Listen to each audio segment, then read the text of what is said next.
Hi, this is Laura at La Vie Child Free. Well, I'm sure as many of you know by now, each month I ask an on-the-ground question that's designed to get at what's happening out there with the child free. And in March I asked the question, looking across different types of media, what is the most powerful example of pro-baby messaging in the media, in your opinion?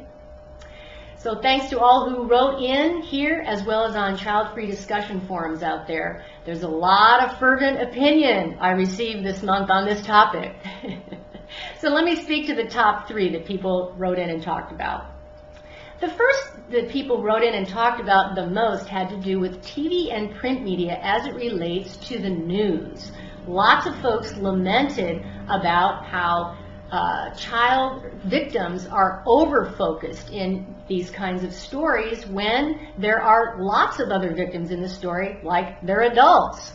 And when adults are mentioned in stories, they're characterized more first by their parental status. For example, 30-year-old mother of two dies in rubble.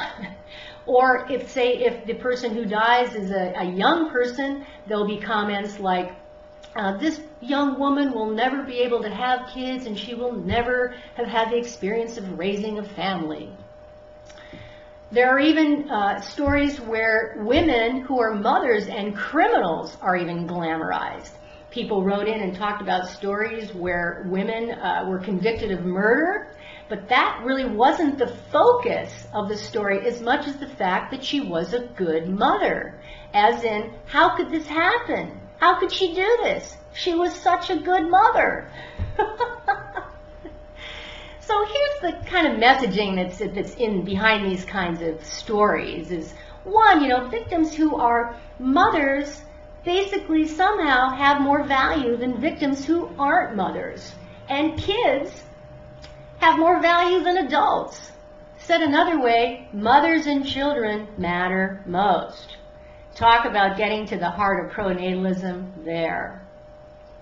The second area people talked about had to do with pro-baby messaging on TV shows.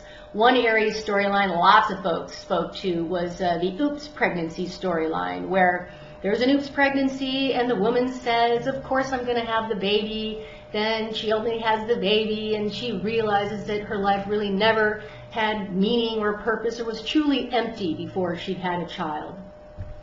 Then there are other stories where I call them the fertility miracle stories, and the lengths characters will go to have, using medical technology, to have kids. Messaging here is somehow I'm a failure if I can't have kids or I don't have kids, so I better get about doing whatever it takes to have kids. Then there are the shows that send the message that if you have kids and lots of them, hey, you'll become famous, you'll become a star. You might even have your own TV show. Like the teen pregnancy reality show, or shows like, is it Kate plus 8 and 19 kids and counting? Jeez. And last, the third area that people talk the most about, I'll just call the Hollywood media. This is magazine pictures of that beautiful celebrity baby bump and beautiful pregnant celebrities, and the articles talking all about it, every detail about it, really sending the message that having kids is trendy. All the stars are doing it, and they look so happy. They look like they have the perfect life. So this must be something I gotta do. And when I do it, I can stop talking about my accomplishments in life, my other areas of life, because what? I'm about to embark on the biggest accomplishment of all, parenthood.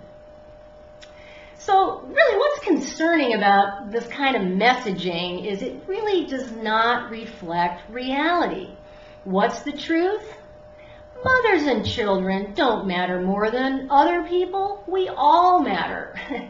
And parenthood can be one way to find purpose. It's not the way, though, in life to find purpose.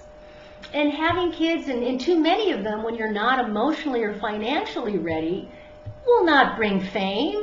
More than likely, it will bring strife in life. And Motherhood, is not the biggest accomplishment for everyone in life, and parenthood does not automatically bring happiness to everyone in life. So as long as I think we live by pro-natalist values, I'm just afraid that more people than not are going to continue to believe the fantasies and not the realities. And all that media out there, it's going to continue to reinforce the fantasy. Ugh. Now, surprisingly, not a lot of you spoke to one type of media that could arguably be one of the most powerful media we have today out there. That's the digital media, or what's on the internet. So for the April on the Ground question, I want to stick to the media a little longer, but focus on the digital media. In your internet travels, really tune in to pro-baby messaging and answer this question: how does pro-baby messaging show up and live online? So click this question to your right in the On the Ground question section. Write as much as you'd like, and I'll collect responses over the next month. And as always, report back. All right, until then.